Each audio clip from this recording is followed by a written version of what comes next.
చాలా యావరేజ్గా ఉన్నది. ఈ యావరేజ్ రిపోర్ట్ని మనము గనక మార్చుకోకపోతే రేపు రాబోయే వచ్చే జిహెచ్ఎంసీ ఎలక్షన్స్ మరియు రాబోయే మన ఎన్నికలకు కూడా ఇబ్బంది అవుతుంది. కాబట్టి అందరం కూడా 12 రోజులు ఉంది. ఇంకా ఈ 12 రోజులు కష్టపడి ముఖ్యంగా పెద్ద నాయకులు ఎవరైతే మన ముఖ్య నాయకులు ఉన్నారో వాళ్ళందరూ కూడా ఎంబడిపడి ఈ ఎస్ఐఆర్కి సంబంధించిన వాలంటీర్లందరినీ బిఎల్ఏలందరినీ కూడా బిఎల్ఓలో తిరిగి దాదాపు 90% ఫామ్స్ ఇచ్చేసినాం. కానీ ఇప్పటి వరకు మన కాన్స్టిట్యున్సీలో 6% ఫామ్స్ వాపసు వచ్చినాయి. అంటే మన బిఎల్ఏలు తిరుగుతలేం. కొంచెం ఈ 12 రోజులు మనకి కావనుకుంటే మన పార్టీకి అది శ్రీరామ రక్ష అని చెప్పి తెలియజేసుకుంటూ మాట్లాడడానికి చాలా ఉన్నాయి. కానీ ఇప్పుడు సందర్భం కాదు, సమయం కాదు. కాబట్టి మీ అందరూ ఇంత పెద్ద ఎత్తున ఇక్కడికి విచ్చేసినందుకు హరీష్ రావు గారికి ధన్యవాదాలు తెలియజేసుకుంటూ, పంపు హౌస్ కేంద్రకంగా కల్వకుంట్ల కుటుంబం చేస్తున్న ఈ రాజకీయ రాద్ధాంతం తెలంగాణ ప్రజలు అర్థం చేసుకోలేరనే ఒక ఆలోచనతో ఇవాళ హరీష్ రావు మాట్లాడుతున్నాడు. హరీష్ రావుకు ఒకటే నేను హెచ్చరిక చేస్తున్నా, ఈ బేవకూఫీ మాటలు బంద్ చేయి. ఇంత చిల్లరిగాడు అన్న అర్థం కాలే ఇప్పటి వరకు. మాకు పోతుంటే అర్థమవుతున్నది. ఇంత చిల్లరగానిగా దిగజారి అబద్ధాలు చెప్పుకుంటూ ఇష్టం వచ్చినట్టు మాట్లాడుతున్నావు హౌలేగాన్ లెక్క. బ్యారేజ్లలో నీళ్లు నింపితే బ్యారేజీలు కూల్తాయిరా బాబు అని చెప్తే నీళ్ళెత్తిపోయి అంటే ఎవరా హౌలే? పిచ్చాయమనా మీకు? భూమి ఉండేదే 83 మీన్సీల వరకు 83 MSL ఉంటుంది. 93 నుంచి ఇవాళ మనం తీసుకోవచ్చని చెప్పేసి నిన్న ముఖ్యమంత్రి గారు, ఇరిగేషన్ శాఖ మంత్రి, పెద్దలందరూ కూడా పొన్నం ప్రభాకర్ గారితో పాటు ఉప ముఖ్యమంత్రి గారు కూడా అక్కడ ఉండి ఆ మ్యాప్ వేసి చూయించినా కూడా ఈ మ్యాడ్ ఫెలోస్కి ఎందుకు అర్థం కావట్లే? ఇలాంటి పనికిరాని చెత్త సన్నాసులు ఇవాళ ప్రతిపక్ష నాయకులు ఉన్నారు. ఇవాళ నేను అంటున్నా, హరీష్ రావు నిజంగా కూడా ముఖ్యమంత్రి గారు అన్నట్టు నీకు మెదడు లేదురా బాబు. సొల్లుగాని లెక్క, సుత్తిగాని లెక్క సుత్తిరావు అని పెట్టుకో ఫాల్తుగా. నీ ప్రెస్ మీట్ చూస్తుంటే ఏ విధంగా ఆవేశం వస్తుందో నాకు నేను చూసుకుంటూ వస్తున్నా. సిగ్గుందా ఏమైనా నీకు? నీటి దొంగలు, తెలంగాణ దొంగలు మీరు నీతులు చెప్తున్నారు ఈరోజు. అసలు మిమ్మల్ని కన్నేపల్లి పంప్ హౌస్ను ఇటు చివరికి కట్టమని చెప్పింది ఎవడ్రా దరిద్రుడా? పంప్ హౌస్ అనేది నీటి నిల్వ ఉండే దగ్గర పెట్టుకుంటే నీళ్ళు ఎత్తిపోస్తారు. ఊరి భాషలో చెప్పాలంటే ఫుట్బాల్ కాడ నీళ్ళు ఉండాలి. ఫుట్బాల్ ఏడు ఉంటుందో ఆ నీళ్ళు ఉండాలి. బాయి శాస్త్రం తెలిస్తే నీకు అర్థమవుతుంది. వ్యవసాయం చేసిందో లేదో తెలియదు. ఎక్కడ చివరికి అన్నారం బ్యారేజ్ దగ్గర ఒక పంప్ హౌస్. అసలు మీ ప్లాన్ ఇప్పుడు ఇంతకుముందు అంటున్నావు కదా, నువ్వు రిటైర్డ్ ఇంజనీర్లు చెప్పింది కూడా తప్పని అంటున్నావు కదా. రిటైర్డ్ ఇంజనీర్లు ఇచ్చిన రిపోర్ట్ని ఎందుకు పక్కన పెట్టిండు మీ మామ? రిటైర్డ్ ఇంజనీర్లు ఇక్కడ వద్దు కాళేశ్వరం అనే ప్రాజెక్టు మేడిగడ్డ కాడ కట్టకండి అని చెప్తే ఇన్నడా మీ మామ? మళ్ళీ వాళ్ళని ఇప్పుడు బెదిరించో నయాన భయాన చేసి కండేపల్లి పంప్ హౌస్ నుంచి ఎత్తిపోయొచ్చు అంటే, ఇప్పుడు బ్యారేజీలో నీళ్లుంటేనే ఎత్తిపోస్తారు.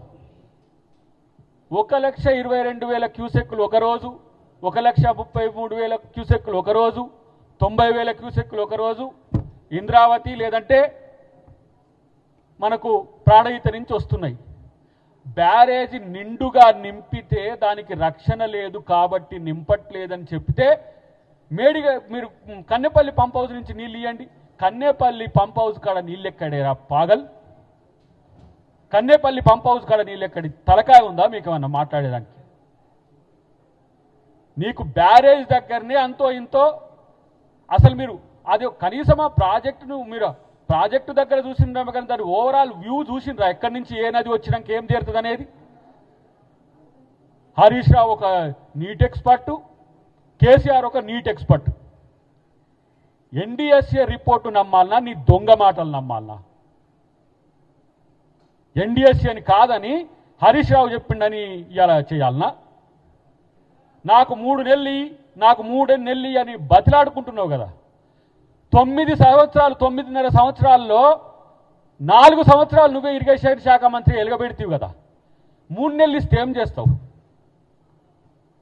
3 నెలలు ఇస్తే ఏం చేయగలుగుతావు? 3 సంవత్సరాలు తీసుకోమంటే సిగ్గు లేకుండా మాట్లాడుతుండ్రి. ఇంట్లో పన్నోడు రాడా, తెలియనోడు మాట్లాడుతుండే, మోసం చేసినోడు నీతులు చెప్తుండే. ఏం చెప్పాలి ఇంకా? మీకు ఏ భాషలో చెప్పాలి? మీకు నీటి భాషలో చెప్తే అర్థం కాదా? రాజకీయ భాషలో చెప్తే అర్థం కాదా? ఇప్పుడు రాష్ట్ర భాషల తెలంగాణ భాషలో చెప్పినా కూడా అర్థం కావట్లేదు. మీకు ఏ భాష చెప్పాలంటే బూతు భాష అయితేనే కరెక్ట్ అవుతుంది మీకు. మీరు దిగజారి మీరు చేస్తున్న కామెంట్స్ ముఖ్యమంత్రి మీద కానీ లేకపోతే ప్రభుత్వం మీద కానీ,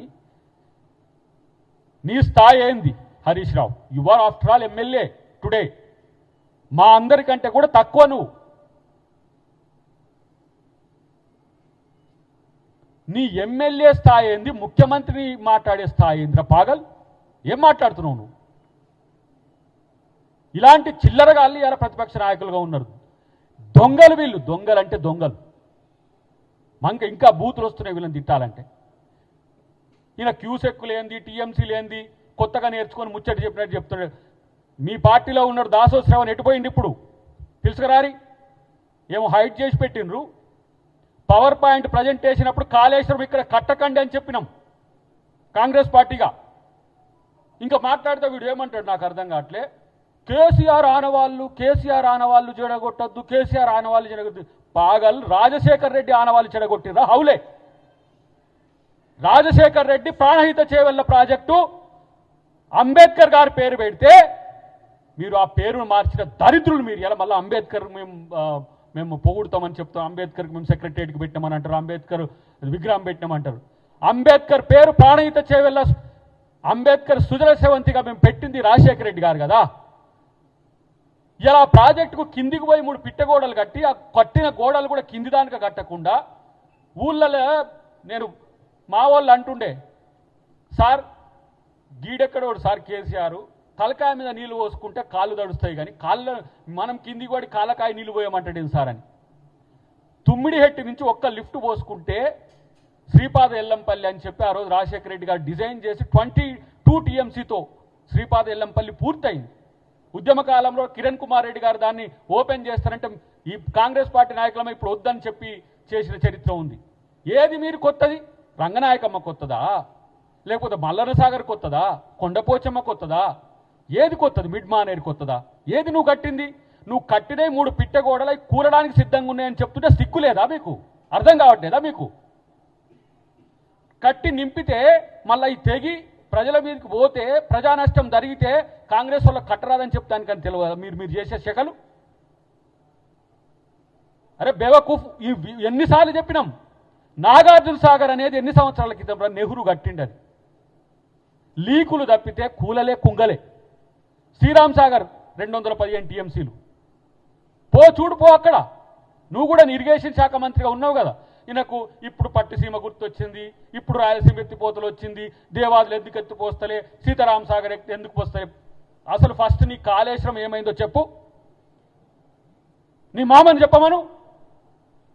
మీరెందుకు చిల్లరగా లెక్కొస్తున్నారు? ఒక ముఖ్యమంత్రి ప్రతిపక్ష నేతని అడిగిండు. ఏమని అడిగిండు?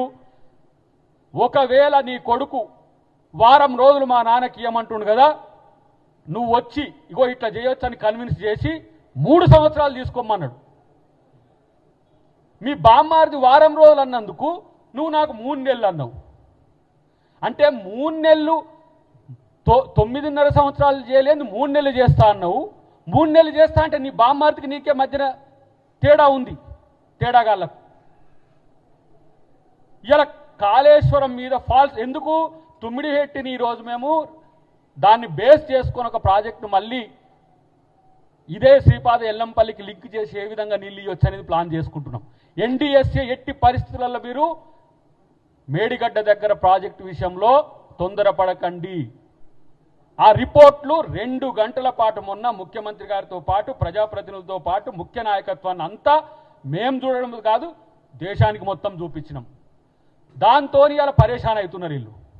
ఎందుకు పరేషాన్ అవుతున్నారు అంటే ఓమ్మో మళ్ళీ కాళేశ్వరం కూలగొట్టి మేమే కూలగొట్టినట్టు మొత్తం ఎస్టాబ్లిష్ అవుతుందని చెప్పేసి ఇలా చాలామంది తెలంగాణ ప్రజలు ఎవరు చెప్పింది నమ్మాలా సార్ అని కాడికి వచ్చిండ్రు.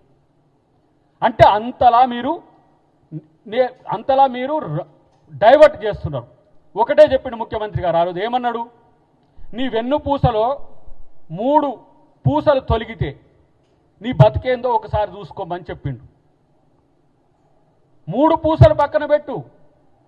ఇలా అక్కడ ఉన్న ఎక్స్పర్ట్స్ ఎవరైతే ఇచ్చిన రిపోర్ట్లో బునియాది మన ఊర్లలో బునియాది ఎక్కడికి తీస్తారంటే గట్టి మట్టి వరకు బునియాది తవ్వి అక్కడ నుంచి పిల్లర్ వేస్తారు.